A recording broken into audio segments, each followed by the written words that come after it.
ഇന്നലത്തെ BB award നൈറ്റിൽ self contradictory ആയിട്ടുള്ള ഒരു കാര്യം ഞാൻ ശ്രദ്ധിച്ചു. അതായത് പുറത്തിറങ്ങിയാൽ ആരും മൈൻഡ് ചെയ്യാൻ ഇടയില്ലാത്തൊരു കണ്ടസ്റ്റന്റ് ആയിട്ട് ലക്ഷ്മിയെ തിരഞ്ഞെടുക്കുന്നു. പക്ഷേ ചൂലെടുത്ത് വരവേൽക്കാൻ സാധ്യതയുള്ള കണ്ടസ്റ്റന്റ് എന്ന് പറഞ്ഞും ലക്ഷ്മിയാണ്. അപ്പം ലക്ഷ്മി ഹെയ്റ്റോ ലവോ വെളിയിൽ എന്തായാലും ഒരു ഇമ്പാക്ട് ഉണ്ടെന്നാണല്ലോ അർത്ഥം. അപ്പൊ ആദ്യത്തെ അവാർഡിന് അർത്ഥം ഇല്ലാതായി. അതേപോലെ നെവിനെയാണ് ആൾക്കാർ ഏറ്റവും ഓർത്തിരിക്കാൻ ഇടയുള്ളതെന്ന് പറയുന്നത്. എനിക്ക് തോന്നുന്നില്ല. നെവിൻ ഒക്കെ ഇപ്പോൾ ഭയങ്കര ഡൗൺ ആയി. ആദ്യമൊക്കെ ഭയങ്കര ഫൺ ആയിട്ടിരുന്ന നെവിൻ ഇപ്പം ഈ ഒരു ഷാനവാസ് ഇഷ്യൂ വന്ന പിന്നെ ഭയങ്കര ഡൗൺ ആയി. നെവിൻ പക്ഷെ ഇങ്ങനെ പോവുകയാണെങ്കിൽ ആൾക്കാർക്ക് ഭയങ്കര ബോറിംഗ് ആയിട്ട് തോന്നും. അതുകൊണ്ട് നെവിൻ തിരിച്ച് പഴയ രീതിയിൽ ആൾക്കാരെ എന്റർടൈൻ ചെയ്യിച്ചില്ലെങ്കിൽ അധികം താമസിയാതെ നെവിൻ പുറത്തു പോകാൻ സാധ്യതയുണ്ട്. അതുകൊണ്ട് എൻ്റെ ഒരു ബിഗ് ബോസിനോടുള്ള റിക്വസ്റ്റ് എന്ന് പറയുന്നത് പേഴ്സണൽ ആയിട്ടെങ്കിലും നെവിനെ വിളിച്ചിട്ട് ഈ കാര്യങ്ങളൊക്കെ ഒന്ന് സംസാരിച്ചൊന്ന് തീർപ്പ് കൽപ്പിച്ച് വിടണം. അതിപ്പോൾ എപ്പിസോഡിൽ കാണിച്ചില്ലെങ്കിലും കുഴപ്പമില്ല, ലൈവിൽ കാണിച്ചില്ലെങ്കിലും കുഴപ്പമില്ല. പക്ഷെ അവിടെ നിൽക്കുന്നിടത്തോളം കാലം നെവിൻ അറിയില്ലല്ലോ അത് വെളിയിൽ പോകുന്നുണ്ടോ ഇല്ലെന്ന്. അപ്പോൾ അത്രയും ഒരു രീതിയിൽ അതൊന്ന് കൺസിഡർ ചെയ്യണം. കാരണം നെവിൻ ഭയങ്കര ഡൗൺ ആണിപ്പോൾ.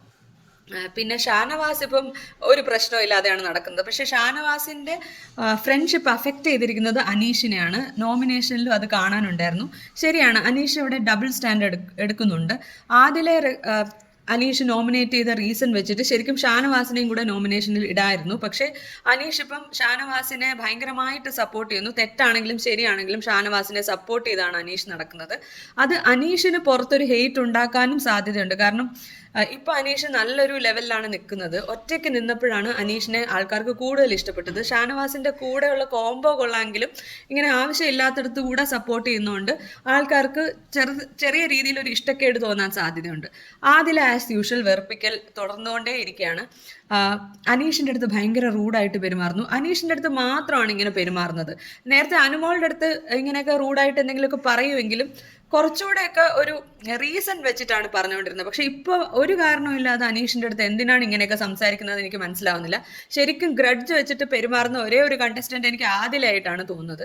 അതേപോലെ ആര്യനും ഭയങ്കര ഡൗൺ ആയി. ജിസേൽ വന്നപ്പോൾ ഭയങ്കര എക്സ്പെക്ടേഷൻ ആയിരുന്നു.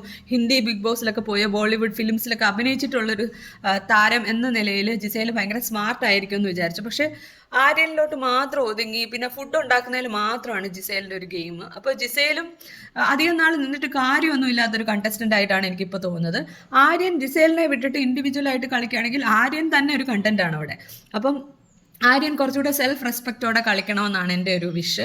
എന്തായാലും അടുത്ത എലിമിനേഷനിൽ ആരാണ് പുറത്തു പോകുന്നത് നോക്കാം.